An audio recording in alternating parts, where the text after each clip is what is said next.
Alors bonjour à toutes et à tous, donc je m'appelle Pavik Tivisio, j'ai 25 ans et je viens de Rennes. Alors déjà moi j'ai fait une licence et un master en activité physique adaptée et santé, donc au sein de l'université Rennes 2. Et en master 2 j'ai fait un stage avec Digisport, et donc qui a amené à ma future thématique de thèse. Donc moi je vise à comparer en fait deux modalités de programme d'activité physique, donc notamment adaptées pour des femmes qui sont atteintes d'endométriose. Donc finalement je propose deux interventions, donc une en présentiel et une en distanciel. Et je vois quelle est l'efficacité en fait de chacune de ces interventions. En fait, on s'aperçoit qu'en France, l'endométriose, c'est une pathologie qui est encore méconnue. La prise en charge actuelle, elle est bien souvent limitée à un aspect seulement physique.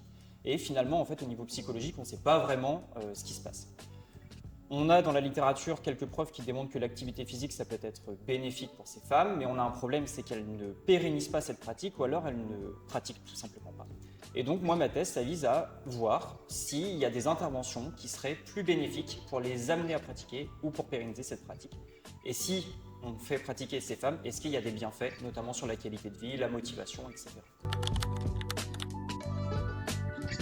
Alors, en fait, ma thèse pour l'instant, en étant en troisième année, j'ai pu mener plusieurs expériences, donc notamment des entretiens avec des femmes et des professionnels, donc qui m'ont démontré certaines limites dans la prise en charge et quelques perspectives. Ensuite, j'ai pu donc mener une grande enquête finalement pour voir quelles sont leurs intentions d'usage d'un programme d'activité physique, et donc c'était plutôt quelque chose qui avait l'air d'être intéressant. Donc on a construit des programmes en fonction de ce qui existait déjà sur une application et on a proposé une intervention. Et là, je suis actuellement justement en train de traiter les résultats de cette dernière étude qui viendra confirmer ou pas l'efficacité de telle ou telle modalité de pratique. Mais on a une amélioration de la qualité de vie, donc peu importe la modalité de pratique, bien qu'après en présentiel on semble avoir des effets qui sont un peu plus importants sur la motivation. Notamment sur des concepts, par exemple l'appartenance à un groupe, qui semble être vraiment prépondérante dans ce type d'intervention. Donc moi, mes journées, elles se passent principalement au laboratoire, donc c'est-à-dire que je collabore avec plusieurs personnes qui ne sont pas du tout sur la même thématique que moi, donc ça peut être aussi bien sur du numérique que sur des personnes qui sont sur le vécu carcéral par exemple. Donc ça permet d'avoir plusieurs points de vue sur mes travaux, mais du coup une journée type c'est typiquement soit faire passer des entretiens, créer des questionnaires en ligne, très rarement aller sur le terrain, puisque c'est pas moi qui mène les séances d'activité physique, mais sinon ça ressemble à de la rédaction de thèse, boire beaucoup de café, et voilà.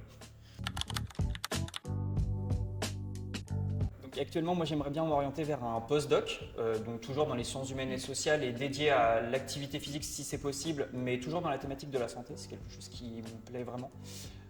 Et donc du coup notamment en psychologie, et puis après à terme j'aimerais bien faire chargé de recherche par exemple. C'est quelque chose qui me paraît plutôt en adéquation avec mon objectif professionnel. Ouais, faut pas hésiter, faut foncer. Au pire, ça vous plaît pas, on peut arrêter. Il n'y a pas de conséquences. Et au pire, c'est une expérience. En fait, on apprend plein de choses. Je trouve en doctorat, on apprend à être autonome. On apprend plein de compétences dans de la gestion de projet, dans rechercher des financements, dans la créativité. En fait, on peut faire tout ce qu'on veut quand on veut. Et du coup, c'est vraiment trop chouette. Ouais, du coup, mon pire souvenir de thèse, honnêtement, j'en sais rien. Peut-être les refus de publication, ça c'est vraiment chiant.